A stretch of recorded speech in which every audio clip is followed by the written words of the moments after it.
অনেকেই ডাক্তার হওয়ার স্বপ্ন দেখে। আজকের ডেটে তোমার নাম অর্কদীপ হলেও ডাক্তার লুজার বলে তুমি পরিচিত। আমি সেই গল্পে যাচ্ছি না, কারণ অনেকেই জানে। কিন্তু বহু মানুষ আছেন যাদের আর্থিক সামর্থ্য নেই, বহু ছেলে মেয়ে রয়েছে এবং তারা স্বপ্ন দেখছে ভবিষ্যতে একজন ডাক্তার হওয়ার। হয়তো আমি নাম করছি না, কিন্তু বিভিন্ন ইনস্টিটিউটে লক্ষাধিক টাকা পরীক্ষার ফিস।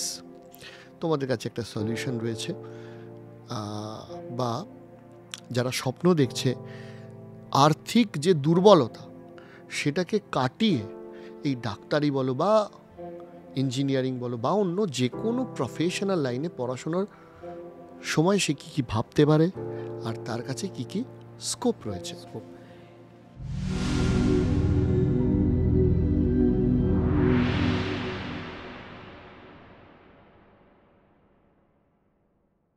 এই যে আমাদের পডকাস্টে আমরা অনেকগুলো আলোচনা এরকমও করেছি বা করব, যেখানে আমরা আজকের এই সময়টাকে বেশ গালাগাল দেবো যে আমাদের সময়টা ভালো ছিল, এখন ডিস্ট্রাকশান হচ্ছে, এইসব হচ্ছে। কিন্তু একটা ভালো দিক, যেটা এখনকার সময়ের অ্যাডভান্টেজ, আজকের দিনে দাঁড়িয়ে যদি কেউ বলে যে পয়সার জন্য আমি এগোতে পারছি না, এটা ভুল কথা।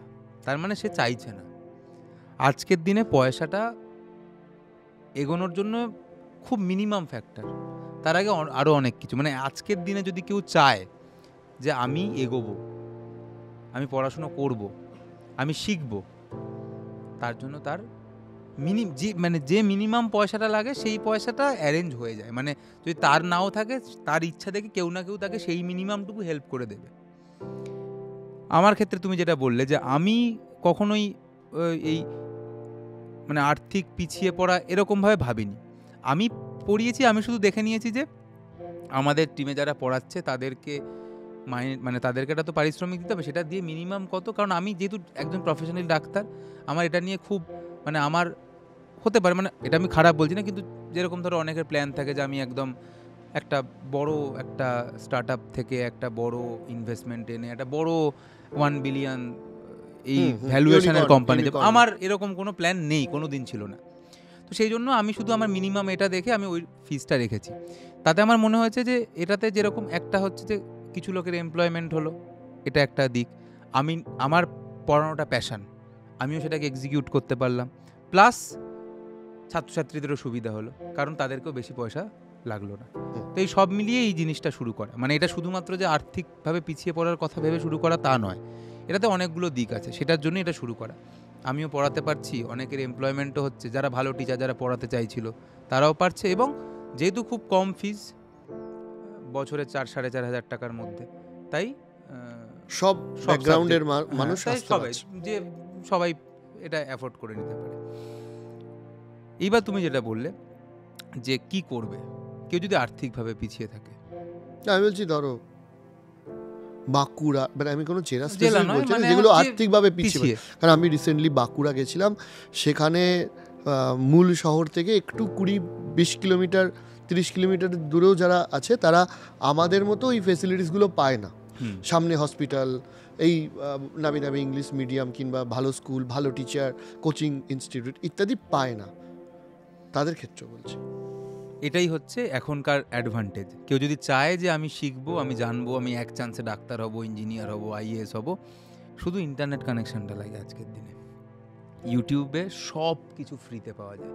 মানে আমার কাছে পড়ার কথা বলছি না, কোথাও পড়ার কথা বলছি না, আমার কাছে পড়তে হলে তাও 4,000 টাকা দিতে হয়, ধরো এটাও দিতে হয় না, একদম ফ্রিতে ইউটিউব, গুগলে সব কিছু রয়েছে। তাকে শুধু একটু তা খুঁজে নিতে হবে।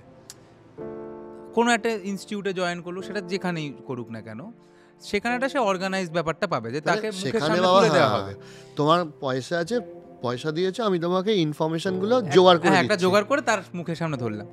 যার সেটাও নেই, তার কাছে কিন্তু সুযোগ বন্ধ হয়ে যায়নি, তার কাছেও সব মেটেরিয়াল কিন্তু আজকে ইন্টারনেটে অ্যাভেলেবেল। শুধু তাকে একটু পরিশ্রম করে তখন সেইগুলোকে জোগাড় করে নিতে হবে। সেটা সে গাইড নিতে পারে কারুর, তার দাদা, তার স্কুলের সিনিয়র কোনো স্যার, তার থেকে গাইড নিয়ে ওইটা করে তারপরে সে নিজের মতো করে পরিশ্রম করবে। আজকের দিনে কিন্তু আমি বারবার মনে করি পয়সা কারুর অগ্রগতিকে আটকাতে পারে না আজকের দিনে। আমাদের সময় আটকে দিত, কারণ আমাদের সময় ইন্টারনেট ছিল না। আমরা যখন পড়েছি তখন ইন্টারনেট আসেনি, তখন 2G ফুজি সবে আসছে, প্রচুর টাকা ইন্টারনেট প্যাকের দাম, হ্যাঁ। আমরা ভাবতামও না। 49 টাকা 49 MB হ্যাঁ, সব থেকে সস্তা প্যাকেজ সবে শুরু হয়েছিল, এবং সে তোমার একটা সার্চ করলে ঘুরছে, তো ওভাবে তো হতো না। ইন্টারনেট কম দেখতাম, ওই বৃত্ত বেশি দেখতাম। তো এখন কিন্তু ইন্টারনেটে সব রয়েছে। তাই আমি মনে করি যে এইটা যেন কেউ না ভাবে যে আমার পয়সা নিয়ে আমি বোধহয় পিছিয়ে যাব, আমি একদম নয়।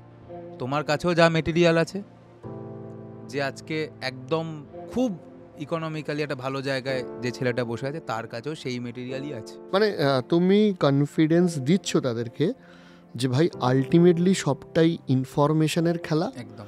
তো সুতরাং এই হীনমন্যতায় ভোগার কোনো কারণ নেই যে যে হয়তো বড় ইনস্টিটিউটে যাচ্ছে তার কাছে অন্য কোনো রকম ইনফরমেশন আছে। মানে একদম। মানুষের পাকস্থলীটা আমি ফ্রিতে নেট ঘেটে দেখলেও যেটা পাবো ওখানেও তাই আছে। একদম একদম, এটা আমি প্রত্যেক ক্ষেত্রে এই উদাহরণটা দিই। যে অনেকে আমাকে প্রশ্ন করে, দুটো প্রশ্ন আসে। একটা যেরকম বলে যে এত দামি ইনস্টিটিউট আর একটা বড় একটা ইনস্টিটিউট, আর আপনার মধ্যে কেন আমি আপনার কাছে যাব, এটার কাছে যাবো না, এটা একটা প্রশ্ন। আর দ্বিতীয় আর একটা প্রশ্ন বলে যে আমি এবছর 11-12টা ভালো করে পড়ি, নিটটা পরের বছর দেবো। আমি দুটো ক্ষেত্রে একই উত্তর দিই। সেটা হচ্ছে যে একটা কথা বুঝতে হবে যে এই যে আমাদের হৃৎপিণ্ড, হার্টে একটা পেসমেকার আছে, তার নাম হচ্ছে এসএ নোড, যেটার জন্য হার্টটা বিট করছে। একটা হচ্ছে ওই বড় ইনস্টিটিউটটা এসএ নোডটাকে এভি নোড বলবে না, ও এসএ নোডই বলবে, আমিও এসএ নোডই বলবো। যে আমার কাছে পড়বে না, যে ইউটিউব গুগল সার্চ করবে, সেও এসএ নোডই বলবে, বই তো এসএ নোডই লেখা রয়েছে। হ্যাঁ, মানে হার্ট তো আর সিবিএসসি সিলেবাস অনুযায়ী চেঞ্জ হবে। সেকেন্ডলি যারা বলে যে আমি এবছরটা 11-12 বোর্ডটা ভালো করে পড়ি, নিট পরের বছর দেবে, তার ক্ষেত্রে বলি 11-12 যদি প্রশ্ন আসে তোর কাছে যে পেসমেকার তার নাম কি, তাহলে বোর্ডসে তোকে শেখানো হবে না, যে বোর্ডসে শেখানো হবে না যেটা এভি নোড, বোর্ডসেও এসএ নোডই শেখানো হবে। নিতে যদি প্রশ্ন আসে সেখানেও এসএ নোডই করতে হবে। তার মানে বিজ্ঞান চেঞ্জ হয়ে যায় না, ব্যাপারটা একই। তাই একবারই পড়তে হবে, একবারই শিখতে হবে। যদি কেউ ঠিকঠাকভাবে শেখে, সে সব জায়গাতেই টিক মেরে বেরিয়ে যাবে।